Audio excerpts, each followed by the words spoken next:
Cotopaxi Magazine presenta.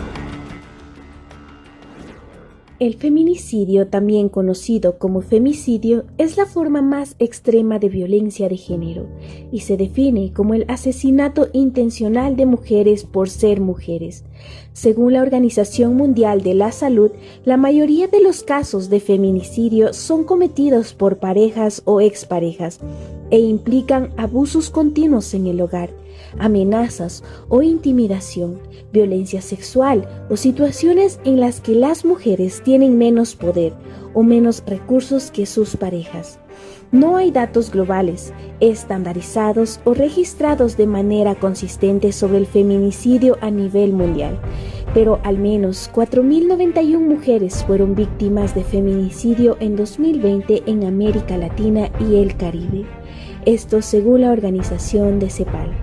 El 2022 fue el año más violento para las mujeres en el Ecuador, siendo el 11 de septiembre el mes en el que sucedió el femicidio que causó conmoción a todo el país y el mundo entero. Tenía 34 años y dejó en la orfandad a un hijo de 13 años. Fue abogada y, como lo expresó en sus redes sociales, su principal pasión era su profesión. Se divorció del padre de su hijo y después se casó con Germán Cáceres en el año 2017, con quien vivía en Conocoto. Estudió en la Universidad Central del Ecuador su pregrado y luego se especializó en litigación oral. También tenía especialización en Derecho Penal por la Universidad Andina Simón Bolívar. Trabajaba en la firma de abogados Defensa Penal Group. Se desempeñó como asistente de dirección y asistente administrativo de dirección en la Fiscalía General del Estado en los años 2017 y 2018, según las declaraciones juramentadas que se registran en la Contraloría General del Estado. María Belén Bernal fue muy activa en sus redes sociales. Subía videos motivando a las personas a denunciar la violencia. En uno de ellos, la abogada contó sobre un enfrentamiento que tuvo con su familia paterna, por lo cual recomendaba: si tienen violencia entre su familia, denuncien. Nada justifica la violencia. También publicó una foto con el filtro del colectivo feminista. Ahí ubicó la leyenda: nací para ser libre, no asesinada.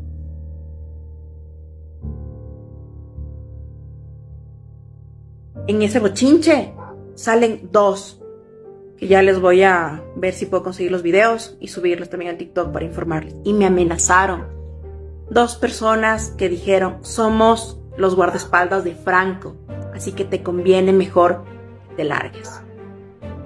Así que es importante dejar esto plasmado, porque si me pasa algo a mí o a mi familia, yo le hago responsable al señor Franco Olivo o al Sebastián Ríos. Fueron los dos que me amenazaron por meter preso a alguien que debería. El circuito cerrado de la Escuela de Policía en Quito grabaron desde varios ángulos lo que ocurrió parte de la madrugada del 11 de septiembre, día del femicidio de María Belén Bernal. El registro en video del teniente Germán Cáceres fue grabado hasta las 0 horas con 40 minutos. Existe el ingreso de la cadete Jocelyn Sánchez y más tarde de la esposa de Cáceres, María Belén Bernal. Pero lo que pasó en el resto de la madrugada no aparece en la extracción de estos videos. Las imágenes fueron cortadas a las 2 de la mañana del 11 de septiembre. La grabación, que está bajo investigación administrativa, se retomó a las 11 de la mañana. Es decir, no conocemos lo que pasó durante 9 horas. El 11 de septiembre, María Belén Bernal entró a las 12:45 a la escuela de policía a ver a su esposo, el teniente Germán Cáceres, y nunca más apareció. María Belén Bernal ingresó a la escuela de policía. Su entrada está registrada, pero no su salida. Bernal avanzó hasta el condominio de los tenientes. Cuando llegó al condominio de tenientes, subió por las escaleras hasta la habitación B, la de su esposo, el teniente instructor Germán Cáceres. Cuando entró, lo habría sorprendido con la cadete Jocelyn Sánchez, según el abogado de la cadete. Una gran pelea comenzó y Jocelyn se escondió en el cuarto de al lado, la habitación A, la del teniente Tapia, vecino y amigo de Cáceres. Ella permanece ahí y escucha gritos, golpes contra la pared, pedidos de auxilio, me matan, que se repetía en el cuarto según los uniformados testigos. No fue la única que escuchó la pelea de este matrimonio en el cuarto. Cadetes y oficiales la oyeron. Lo reportó a su superior, pero la orden fue que no se metan en líos de pareja. Cuando el silencio se apoderó de la habitación, Cáceres salió de ahí, pidió tijeras y una linterna. Luego salió por 20 minutos de la escuela para comprar una lija, para borrar una mancha de sangre que su víctima dejó en la pared. Después nuevamente sale, ahora con un bulto, envuelto en una cobija. Lo subió al auto en que llegó Bernal, el mismo auto Jabal, el cual tenía rastros de sangre por todos lados según la prueba de luminol. Desde los condominios, Cáceres manejó hasta la salida posterior de la escuela policial. La puerta junto a la unidad de lucha contra el crimen organizado. Nadie revisó su vehículo. Era un teniente saliendo del lugar. Desde ahí, subió el cerro Casitagua. Habría manejado alrededor de 10 minutos hasta el lugar donde habrían encontrado a María Belén. Una zona deshabitada con un camino empedrado, lleno de árboles. Se bajó y cavó un hueco de al menos 1.5 metros de profundidad y enterró a su esposa. El tiempo que se ausentó de la escuela y el tiempo que le tomó cavar un hueco de esa profundidad no coinciden. Son 20 minutos entre subir y bajar del cerro, y según expertos, un hueco así, un hombre con entrenamiento como él lo excavaría en al menos 1 hora. Habrían necesitado ayuda. El cuerpo de María Belén estaba en posición fetal, envuelto en plásticos, según informó Carrillo. La cobija con la que la sacó de la escuela la dejaron a un lado, y tras enterrar a con quien compartió los últimos 5 años en matrimonio, se fue.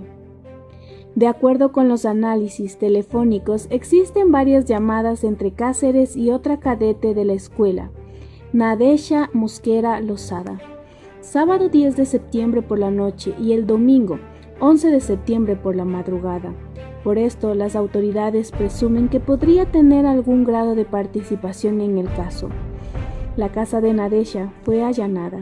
No sabemos qué encontraron ahí. Además, la madrugada de ese domingo, Cáceres se descargó en su celular un protocolo para manejo de cuerpos en tiempo de COVID. Al tratarse de un teniente, se puede deducir que tenía asesoría de alguien más experto en el campo. Los agentes de la DINASED le toman la versión y él expone, dice que sí, que ella le visitó en horas de la noche y que estaba muy enojada y que discutieron, pero que discutieron todo el día del domingo y que a las 10 de la noche del domingo salieron de la Escuela Superior de Policía rumbo a casa. En ese tiempo es como más de 12 horas que estuvieron dentro de la escuela supuestamente discutiendo. Y se va por la avenida Simón Bolívar. Y él ratifica que a las 10 de la noche hizo parar un taxi, le hizo luces, el carro paró y le embarca a mi hija. Le embarca a mi hija para que se vaya a la casa. Y él se queda con el vehículo de mi hija y le manda a ella en taxi. Ahí es donde yo digo, a ver, algo pasa aquí, no es así tan simple. Todos los que vivimos aquí conocemos la avenida Simón Bolívar, sabemos que es una avenida de circulación de tránsito rápida y que los taxis no hay taxis donde se le hace una lucecita y se para. Entonces yo le digo, ¿tomaste la placa del taxi? No, por la premura no tomé la placa del taxi y el taxi se fue tan inmediato que desapareció. Ese mismo día, en la noche, el mismo día en la noche, ya fuimos a buscar en casa algún indicio de María Belén. Y el grupo de agentes de la DINASED quieren verificar qué hay en la habitación de Germán Cáceres. más o menos a las 11:30 de la noche, 10, 11:30 de la noche, y él ya no permite. Él dice, yo dejo que verifiquen y dejo que tomen pruebas siempre y cuando tenga la presencia de mi abogado. Con eso yo, ignorante en el asunto, no investigadora, tampoco sabía nada de fiscalía, con eso para mí ya era un indicio. Sin embargo, no pasó nada.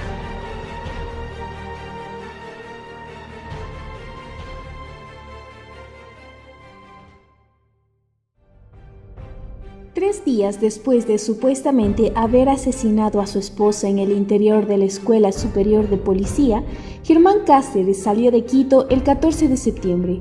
En su moto cruzó la frontera con Colombia hasta llegar a Pereira. Ahí contrató un seguro vehicular y se trasladó a Medellín. Posteriormente se dirigió al departamento de La Guajira y se instaló en Palomino, un barrio peligroso del Caribe colombiano. Para pasar desapercibido como bartender en un establecimiento, subió de peso. Estaba bronceado, con barba y gorra, pero su acento lo delató. «Gracias, ñaño», dijo Cáceres, y fue reconocido por un turista ecuatoriano que le dio una propina. Este le tomó una foto que empezó a circular por todo Palomino. Tras la pista emitida por el turista ecuatoriano, el bloque de búsqueda integrado por los agentes de Ecuador, Colombia y Estados Unidos, que ya se encontraban en el departamento de Guajira, logró la captura de Cáceres, que fue trasladado hacia Bogotá. El 31 de diciembre, las autoridades de Ecuador y Colombia se reunieron y definieron el protocolo para el regreso del exteniente de policía acusado de femicidio. Se cumplieron con todos los protocolos necesarios para que Cáceres pueda ser procesado en Ecuador por el asesinato de la abogada María Belén Bernal. Además de Cáceres, están procesados la cadete Jocelyn Sánchez y el teniente Alfonso Camacho, quienes supuestamente conocieron del delito y no hicieron nada para evitarlo. La instrucción fiscal del caso concluirá el 15 de enero. En el Ecuador ha sido de preocupación y gran interés social la violencia contra la mujer, ya que esto afecta a innumerables familias. A partir de los años 80 y 90, se iniciaron con los primeros movimientos de no violencia contra la mujer, con el objetivo de la erradicación de la violencia en contra de las mujeres. En 1994 se creó la primera comisaría de la mujer y la familia en Guayaquil, pero estas comisarías funcionarían sin norma legal. Es así que se dan los primeros pasos para que se elabore una normativa que proteja y sobre todo sancione al agresor, surgiendo así la Ley contra la Violencia de la Mujer y la Familia, creada por la Dirección Nacional de la Mujer, con la colaboración de abogadas, juezas, grupos sociales de mujeres y el apoyo internacional, publicado en el Registro Oficial 839 del 11 de diciembre de 1995, reconociendo a la violencia de la mujer y la familia como una infracción, imponiendo sanciones y creando medidas de amparo en favor de la persona agraviada. El hecho de hablar de femicidio en Ecuador siempre ha estado presente.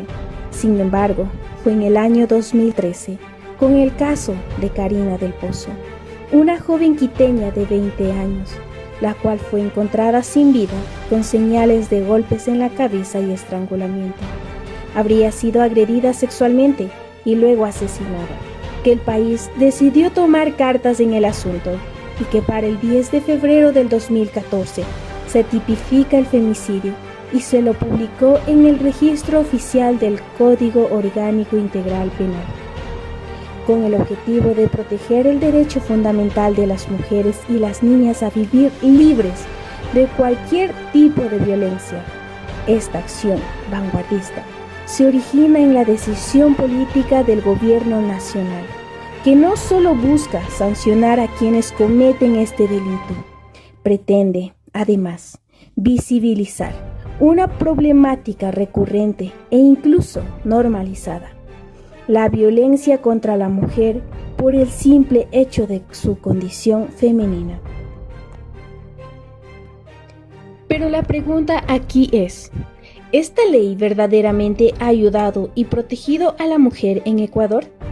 Según los últimos datos estadísticos de la Fundación Aldea, desde el 1 de enero hasta el 15 de noviembre de 2022, se registraron en Ecuador 272 muertes violentas por razones de género, de las cuales son 107 femicidios íntimo, familiar, sexual o de otra índole, 8 transfemicidios y 157 femicidios por delincuencia organizada.